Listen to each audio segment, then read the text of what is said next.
에베소서 4장 후반절부터의 말씀은 옛사람을 벗어버리고 새사람을 입는 것, 그리고 그 새사람을 입은 사람의 구체적인 삶에 대한 권면들이 계속하여 나오고 있습니다.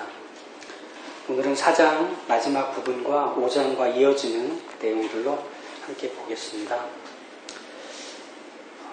사람은 누군가를 욕해서 지금의 상황을 모면할 수만 있다면 그렇게 합니다. 그래서 압독과 분노와 큰소리 치는 일을 마다하지 않는 이유는 지금의 상황을 그렇게 해서라도 이렇게 이겨보고 싶어 하는 마음인 듯 합니다. 자기를 지키기 위해서, 그리고 이 상황을 넘어가 보고 싶어서. 또 접촉사고 나면 다들 뒷목 잡고 나오지 않습니까? 너 때문인 거죠. 그렇게 사람은 자기를 위해 무엇이든지 할 각오가 충분합니다. 그런데 아시다시피 욕한다고 책임을 피할 수는 없습니다.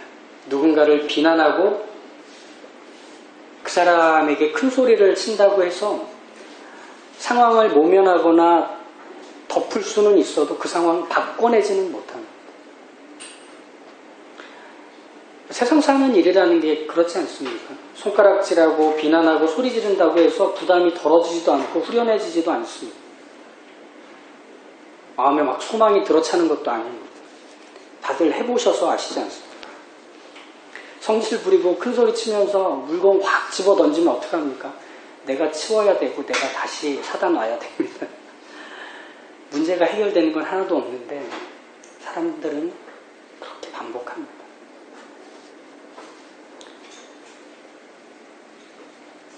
다른 방법을 몰라서 그래요. 내 인생을 내가 책임져야 하고 내가 감당할 수 없는 문제들 앞에 내가 설 때 주저앉을 수밖에 없는 그 약함을 어떻게 할 방법이 없으니까 누구 탓으로 돌리거나 화를 내거나 비난을 하거나 욕을 해야 되는 거죠. 남을 비난할 수 있어도 내가 그것을 해결할 수는 없는 그 잘못과 부족이 나에게 있다는 걸 아는 표현일 뿐입니다. 사람은 그렇게 갑니다. 다들 그렇게 사는 듯 보입니다. 그런데 31절의 말씀은 우리에게 강렬한 도전을 던집니다. 뭐라고 하느냐면 그렇게 살지 않아도 된답니다. 다들 그렇게 산다고 그게 사람의 모습이, 살아가는 모습이 아니랍니다. 31절의 말씀을 한번 보시죠. 너희는 모든 악독과 노함과 분냄과 떠드는 것과 비방하는 것, 저희가 지금까지 얘기했던 그 내용들입니다. 그걸 버리랍니다. 버릴 수 있답니다. 그거 버려도 된답니다. 버려도 우리가 사는데 지장 없답니다. 놀라운 선언 아닙니까? 누군가를 욕하고 비난하고 큰소리쳐서 지금의 상황을 모면하지 않아도 된다는 얘기를 성경이 해주고 있습니다. 누군가를 끌어와서 이 잘못은 너 때문이야 라고 하지 않아도 내 인생 멋지게 살아낼 수 있는 사람이라고 성경이 말해주고 있는 겁니다. 왜? 우리는 이미 그리스도 안에서 선한 일을 하기 위하여 지음받은 존재이기 때문입니다. 우리 이미 그 사람이기 때문입니다. 우리가 앞서 나눴던 에베소서 2장 11절의 말씀이 그거 아니었습니까? 우리는 그가 만드신 바라 그리스도 예수 안에서 선한 일을 위하여 지으심을 받은 자니 이 일은 하나님이 전에 예비하사 우리로 그 가운데서 행하게 하려 하심이라. 그리스도 예수 안에서 우리는 하나님의 선한 일을 위해 지으심을 받았답니다. 우리 이미 그런 사람이랍니다. 근데 다만 죄 가운데 태어났던 우리는 선한 일을 하는 법이 뭔지를 몰랐고 그저 나 자신을 위해서만 짐승같이 살아가는 법을 배워왔을 뿐입니다. 그게 세상 사는 방법인 줄 알았습니다. 그게 나를 위한 것인 줄 알았습니다. 그래서 남의 소유를 가져오고 거짓말을 하고 악한 말과 욕하는 것과 비난을 통해 나를 지켜내는 법을 아주 세련되고 단단하게 익혀왔습니다. 근데 그게 우리를 안심시켜줬습니까? 그게 우리를 대단한 사람으로 만들어줬습니까? 아니죠. 그것 말고 다른 방법을 몰라서 그렇게 살았던 겁니다. 그런데 하나님께서 나를 창조하실 때 이미 나는 하나님의 선한 일을 하기 위해 설계되었고 마련된 사람인 겁니다. 우리 그거 말고 다르게도 살 수 있는 거. 아주 오랜 시간 동안 하나님의 준비와 철저한 계획 속에서 나는 선한 일을 하기 위해 그렇게 하나님의 손에 의해 준비되고 마련되었던 겁니다. 구원을 받자 이제 이 일이 실행이 되는 겁니다. 그래서 우리는 어떤 사람이냐? 선한 일을 하며 사는 사람인 겁니다. 그래서 누굴 비난하지 않아도 나를 지킬 수 있습니다. 핏대 세워 욕하지 않아도 남 탓하며 허송세월 보낼 필요 없이 우리는 내게 주어진 인생을 선한 일을 이루며 살아갈 수 있습니다. 우리는 다른 사람의 소유를 굳이 끌어와서 내 걸로 만들어야만 할 정도로 궁핍하거나 게으르지 않습니다. 우리 그 사람이라고 합니다. 근데 이것에 대해 오해하지 마셔야 하는 것은 예수 그리스도 안에서 선한 일을 한다는 게 착한 사람답게 굴라는 뜻은 아닙니다. 풀을 빳빳하게 먹인 옷을 잘 차려입고 말쑥하게 살라는 뜻이 아닙니다. 그런 사람인 척하며 살라는 게 아닙니다. 오히려 우리를 어떤 사람으로 살라고 얘기하느냐면 5장 1절에 나오는 대로 하나님을 본받는 자로 살라고 얘기합니다. 우리 그렇게 사는 사람이다. 하나님을 본받는 자로 산다는 것은 사실 우리에게 어려운 일일 수는 있습니다. 그런데 우리가 모르는 일은 아닙니다. 왜죠? 하나님이 우리에게 보여주신 것들, 맛보아 알게 하신 것들이 뭔지 우리는 알기 때문입니다. 하나님이 우리에게 보여주신 게 뭐죠? 31절에 나오는 바로 그 내용들을 하나님이 우리에게 보여주신 거 아닙니까? 하나님은 우리에게 친절하셨습니다. 하나님은 우리를 불쌍히 여겨주셨습니다. 하나님은 우리를 용서하셨습니다. 이게 하나님이 우리에게 보여주신 겁니다. 그럼 우리가 본받아야 할 하나님의 내용들은 바로 이것입니다. 친절한 것, 불쌍히 여기는 것, 용서해주고 또 용서받는 것 말이죠. 그게 바로 선한 일입니다. 친절함이란 이런 것이죠. 상대방을 향한 존중에서 나온 아량과 조심스러움이 친절함입니다. 상대방을 향한 존중에서 나온 아량과 친절함이죠. 식당에 가면 그 식당에서 일하시는 분들한테 갑질을 하면 자기 위신이 설 것처럼 생각하는 사람들을 종종 봅니다. 눈살을 찌푸리게 만드는 사람들이죠. 큰 소리 치고 제대로 된 서비스를 받는 게 지상 과제인 양 까다롭게 요구하고 표정이 굳어있는 그런 손님들에게서는 친절함이란 보이지 않습니다. 상대를 향한 존중이라는 게 없기 때문이죠. 조심스러움이 보이지 않기 때문이죠. 오죽 한국에 그런 진상 손님들이 많다 보니 카운터에 가면 이렇게 안내문이 붙어 있어요. 여러분을 응대하는 이 직원 역시 자기 집에서는 소중한 아들과 딸입니다. 이걸 봐야 정신 차릴 만큼의 수준인 거예요. 하나님께서 우리에게 보이신 친절함은 하늘에다가 커다란 네온사인 같은 것을 붙여놓으시고 짐은 너희를 용서하기로 하였느니라. 그러니 용서받고 구원받아라. 이렇게 하며 당신이 얼마나 아량이 크신 분인지를 소개하는 퍼포먼스를 구원이라 하지 않으셨습니다. 하나님은 어떻게 하셨죠? 세상을 이처럼 사랑하사 독생자를 주셨습니다. 하나님이 하셔야 될 일을 하나님이 하셨습니다. 그러자 그분의 일의 결과로 우리가 구원을 받았습니다. 이게 우리의 구원입니다. 그분의 친절하심과 불쌍히 여기심, 이 결과로 하나님의 구원이 세상에 소개된 거죠. 우린 그걸 맛본 사람이에요. 그래서 우리가 해야 되는 이제부터의 선한 일을 행하며 하나님을 본받는 삶을 산다는 건 우리가 경험한 것을 행하며 사는 겁니다. 우리가 경험한 것을 행하며 사는 삶입니다. 그리고 우린 그걸 할 수 있습니다. 성경에서 나오는 여러 권면들은 행동 강령처럼 우리가 오해를 해요. 그래서 도덕적이고 윤리적으로 문제가 없는 탁월한 사람이 되라는 듯 우리는 그것을 봅니다. 그래서 이걸 해야 돼 생각합니다. 하지만 성경의 권면은 어떤 사람이 되라는 요구가 아닙니다. 오히려 이미 주신 놀라운 것들을 확인하고 발견하라는 기대감 넘치는 요청입니다. 너희에게 이미 이게 생겼어. 너희에게 이미 이것이 주어졌어. 그러니 그게 뭔지를 확인하고 발견해.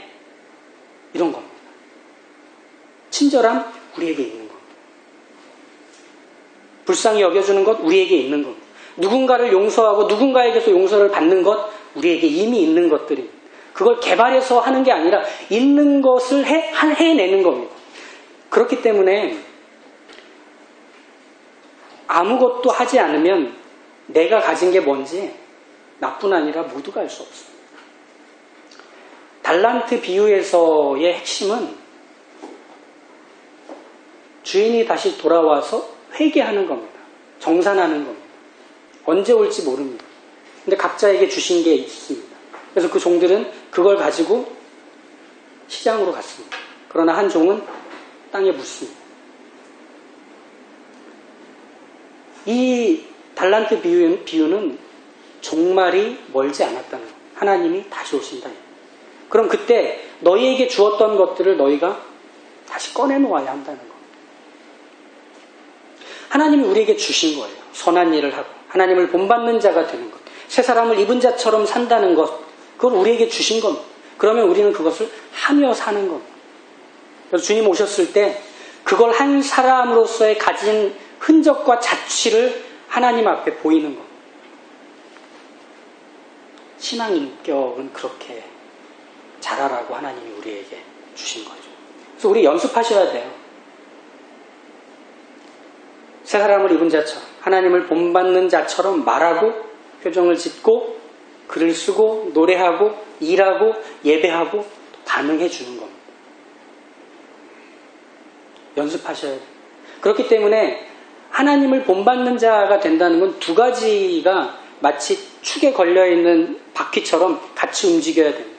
첫 번째는 받아들이는 겁니다. 받아들이는 겁니다. 그리고 두 번째는 내놓는 겁니다. 이 두 가지를 우리는 계속 해가야 이 수레가 앞을 향해 달려갑니다. 한쪽 바퀴만 돌다 보면 계속 그 자리에서 빙빙 돕니다. 우리에게는 이런 하나님을 본받는 자답게 커갈 수 있는 환경이 주어졌습니다. 그게 어딘지 아세요? 교회입니다. 이 성품의 특징은 공동체적이라는 거예요. 우리는 하나님의 손길에 의해 구원을 받았고 그분의 친절하심과 불쌍히 여겨주심과 용서하심이 뭔지를 경험한 사람들입니다.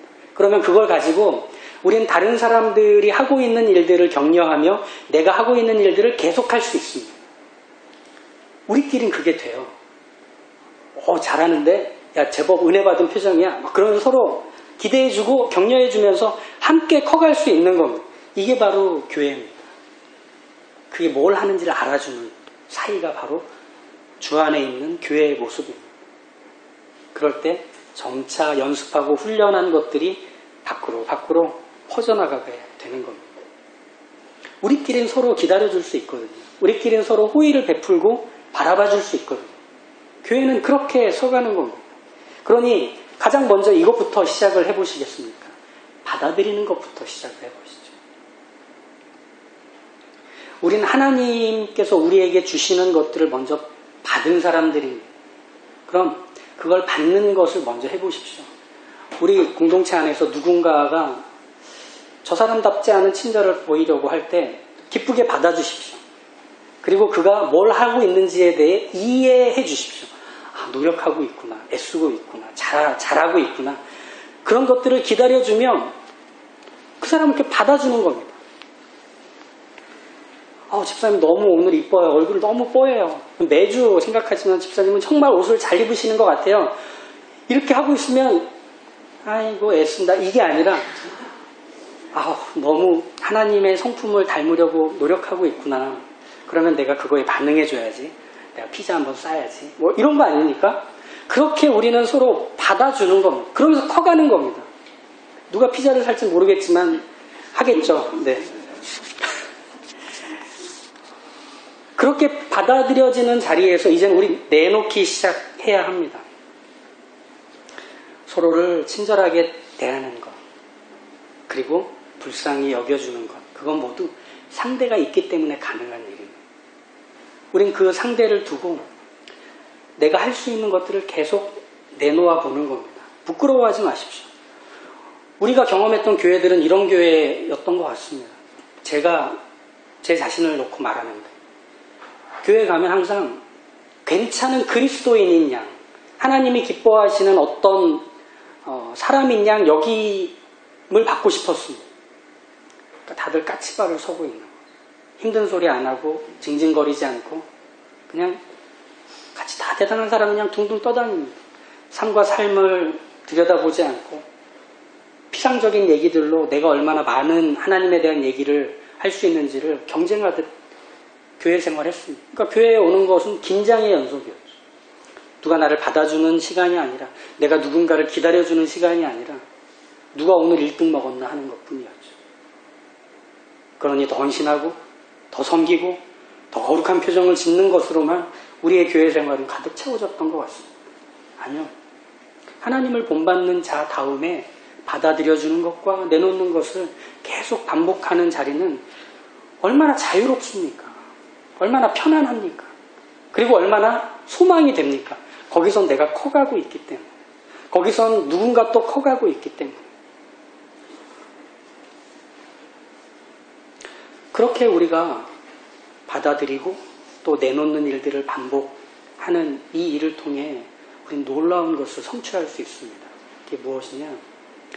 하나님이 내 인생을 통해 하나님의 선한 일을 이루신다는 것. 하나님이 내 인생을 통해 하나님의 선한 일을 이루신다는 것. 욥을 한번 생각해 보시죠. 욥은 정말 느닷없이 고난받았습니다. 모든 소유를 잃었고 사랑하는 자녀들을 다 떠나보내야 했습니다. 아내는 저주하며 욥으로부터 달아났습니다. 찾아온 친구들은 욥에게 하나님께 용서를 빌고 그래서 이 징벌인 고난에서 벗어나야 한다고 충고합니다. 과연 욥은 왜 이 고난을 받았을까? 그리고 욥이 받는 이 고난은 과연 그 친구들이 하는 말과 같은 것이었을까? 하나님께 무언가를 잘못한 결과였을까? 우리는 거기서 궁금하고 답답해서 중간 절충안을 찾았습니다. 그게 무엇이냐? 욥기 23장의 말씀입니다. 내가 가는 길을 그가 아시나니 그가 나를 단련하신 후에는 정금같이 나오리라. 순금같이 나오리라. 우린 여기서 욥의 고난에 대한 해석을 찾으려 했습니다. 뭐냐? 그 고난은 욥을 더 나은 사람, 더 하나님이 기뻐하시는 사람으로 만들기 위한 과정이었구나. 이렇게 생각합니다. 그런데 그건 욥을 또 욥기를 반쪽만 해석한 겁니다. 욥의 고난에 대한 중요한 힌트는 욥기 1장 1절에서 이미 시작됐습니다. 욥기 1장 1절에 욥에 대한 이런 소개가 나오죠. 우스 땅에서 욥이라 불리는 사람이 있었는데 그 사람은 온전하고 정직하여 하나님을 경외하며 악에서 떠난 자더라. 욥은 의인이랍니다. 하나님이 기뻐하는 사람이랍니다. 하나님을 경외하며 하나님이 원하시는 것들, 하나님이 기뻐하시는 것들을 다 받은 사람이라. 욥, 너는 그 사람이야 라는 인정을 받는 하나님의 사람이랍니다. 근데 그가 고난받았습니다.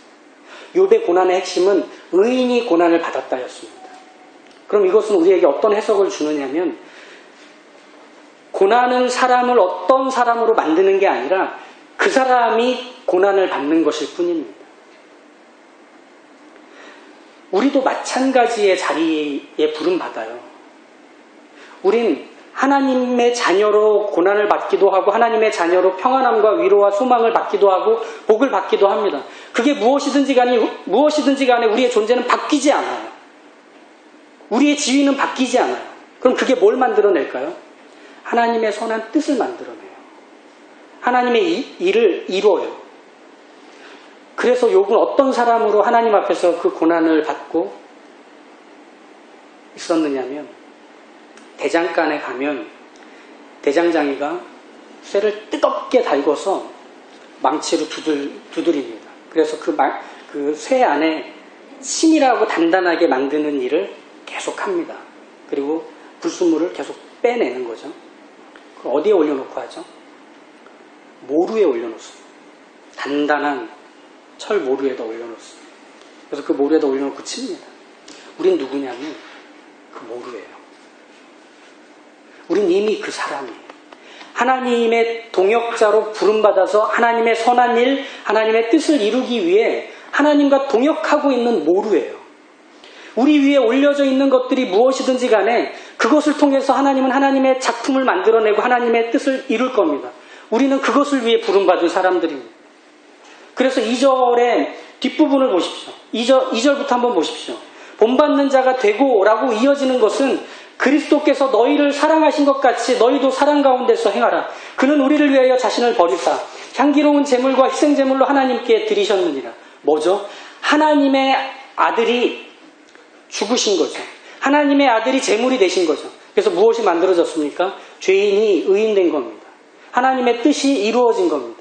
예수님이 하나님의 그 망치에 의해 두드려지자 그 사이에 있는 쇳덩어리가 하나님의 작품이 돼버리는 거예요. 우리의 선한 일, 친절하게 베푸는 것, 불쌍히 여겨주는 것, 누군가에게 용서를 구하고 누군가로부터 용서를 받는 이 모든 일들, 하나님을 본받는 그 모든 일들은 내 옆에 있는 사람을 바꾸는 겁니다. 그를 생명을 얻게 만드는 겁니다. 하나님의 역사가 그 인생 가운데 이루어지게 만드는 일입니다. 그게 하나님을 본받는 거예요. 새 사람으로 사는 일입니다. 우리는 누군가를 짓밟아서 그 위에 올라서는 걸로 내 지위를 확보하려고 하던 사람들이었습니다. 근데 우리가 어떻게 바뀌었습니까? 그를 살려서 친구 삼는 사람으로 바뀌었답니다. 하나님을 본받는 자가 바로 그것입니다. 그러니 이 일에 부름받은 것이 얼마나 영광스러운지 기억하십시오. 이제 연습하셔야겠죠. 친절한 표정 짓는 연습. 그리고 그 사람의 말과 마음을 귀 기울여 주는 것. 용서를 하는 것도 어렵지만 용서를 받는 것도 어렵습니다. 그러나 그 상대를 살리기 위해 그 일을 해야 하는 것이 내 삶이라는 걸 이 말씀을 통해 우리가 분명히 아셨으면 좋겠습니다. 세상은 그 일 할 수 없습니다. 그러나 우리는 할 수 있습니다. 그리고 세상을 그렇게 바꿔낼 수 있습니다. 이 일에 부름받은 자처럼 살아내시기를 주님의 이름으로 축복합니다. 기도하겠습니다.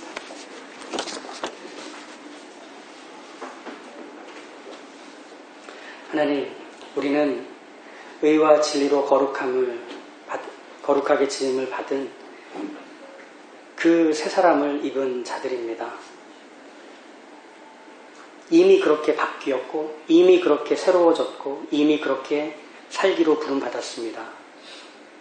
저희 안에 있는 누군가를 비난하는 것과 욕하는 것과 누군가의 소유를 탐하는 것과 누군가의 인생을 내 삶 밑으로 끌어내려서 그 위에 올라서려고 하는 모든 것이 이제 저희가 앞으로 살아가야 되는 삶이 아닙니다. 오히려 그를 살리고 그를 변화시키고 그 인생 가운데 하나님의 뜻을 이루도록 친절하며 자애로우며 불쌍히 여겨주며 그를 품기로 하는 것이 우리의 변화된 새 삶입니다. 주여, 이 일을 주님께서 저희에게 맡겨주셨사오니 하나님의 선한 일과 하나님의 선하신 뜻을 나의 삶으로 이루기 위해 묵묵히 그 자리를 믿음으로 견디며 살아내는 하나님의 귀한 자녀들 모두가 되게 인도하여 주시옵소서. 특별히 교회 안에서 우리는 그 모습을 키워나가기 위해 서로가 서로를 견뎌주며 기다려주므로 그런 하나님을 닮은 성품을 키워가야겠사오니 우리 교회 공동체가 바로 그 일을 할 수 있는 현장이며 기다려줄 수 있는 품이라는 것을 100% 활용하며 교회됨을 이뤄갈 수 있게 도와주시옵소서. 예수님의 이름으로 기도합니다.